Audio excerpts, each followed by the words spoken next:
This video will show you how to filter categorical data, data that has discrete values. The easiest way to filter categorical data is by using a selection component such as a selection list or a selection tree. For example, to filter the chart and the table on the category, find the category field in the dataset from the left component panel, and drag the field into an empty area in the dashboard. This creates a new selection list. Resize the selection list as desired, and then use the selection list to filter the data that's shown in the chart and in the table.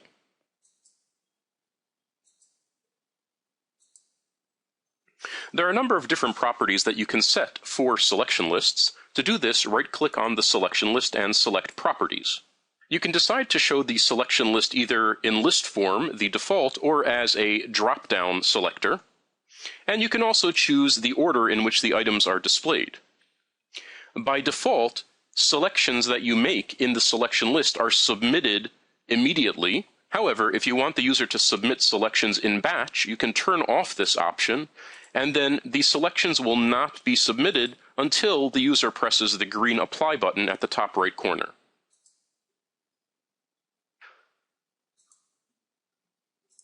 In instances where you want the user to select only a single item in the selection list, you can enable the single selection option. This will prevent the user from selecting more than one item.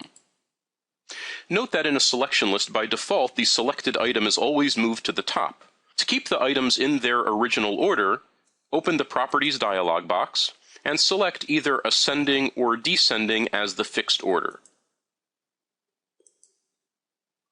The selected items now remain in their original location. In cases where a selection list has many items, you may wish to make the list more compact. To illustrate this, let's add a different selection list that has more items.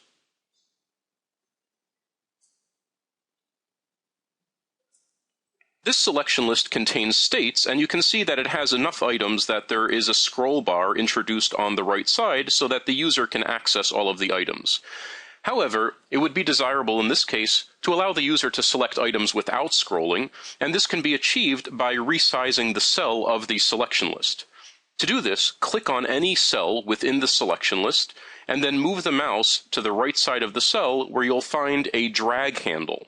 Click on the drag handle to resize the cell and introduce more columns into the selection list.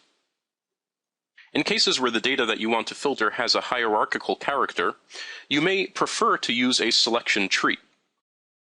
To do this, first add a blank selection tree from the component panel,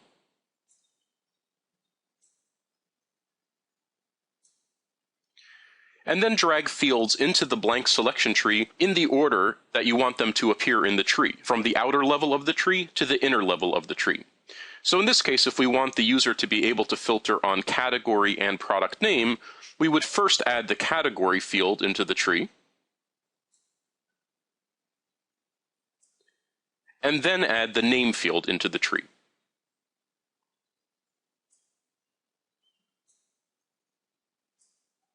The user can now make selections at two different levels of hierarchy, either at the category level or at the individual product level.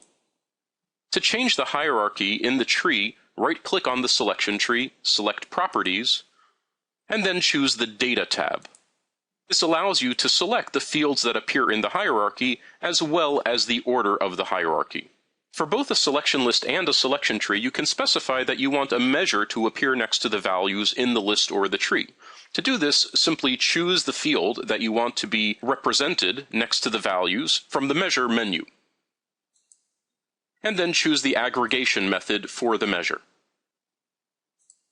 Select whether you want the aggregated measure to be represented as text or as a bar, and press OK.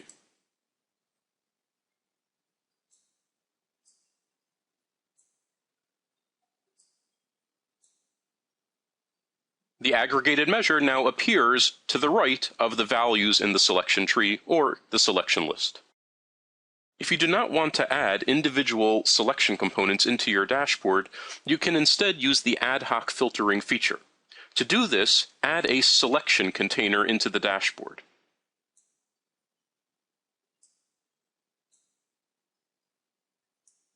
With the selection container in the dashboard, the user can right-click on a field in a table or a chart that they want to filter and select the filter option. This will provide a selection list for categorical data or a range slider for numerical or date data. Using this ad hoc selection list, the user can make selections of categories that they want to view in the chart and in the table. When you click away from the ad hoc selection list, the selections that you've made appear in the selection container.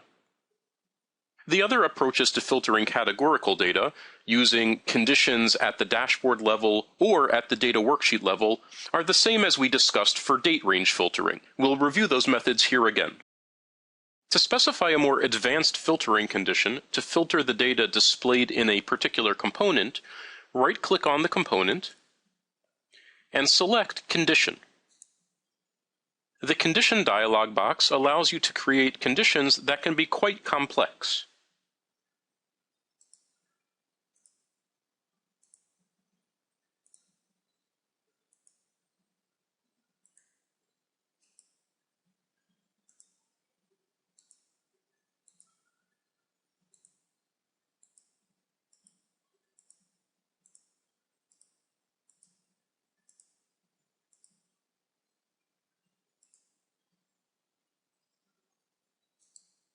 The condition that you specify filters the data on the chart. In cases when you want to create a filter that will filter all components that are based on a particular data set, you can place the filter at the data worksheet level. To do this, you'll need to open the data worksheet that's being used by the dashboard. The easiest way to do this is to click in an empty space on the dashboard, and then click the data worksheet link at the bottom of the page. This opens the data worksheet for editing. Of course, another way to open a data worksheet is to select the Data tab at the top and then proceed to the Datasets page and click on the desired dataset to open it for editing. To place a filtering condition on the dataset itself, press the Define Condition button in the title bar of the dataset. To specify a simple condition, simply press the More button and then enter the condition at the bottom.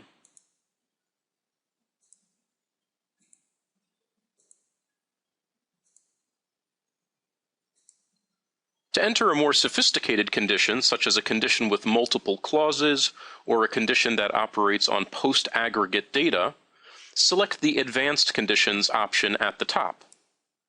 In this case, to create a more advanced pre-aggregate condition, we'll press the Edit button and then modify the condition as we did previously in the dashboard.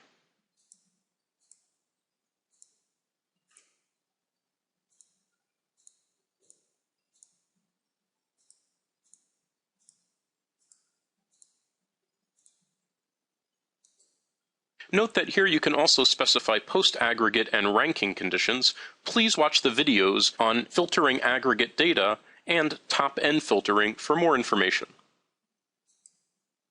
The condition that we specified is now filtering this dataset, which means that all components in all dashboards that use this dataset will have the filter in place. Press the Save button in the toolbar to save the modified dataset.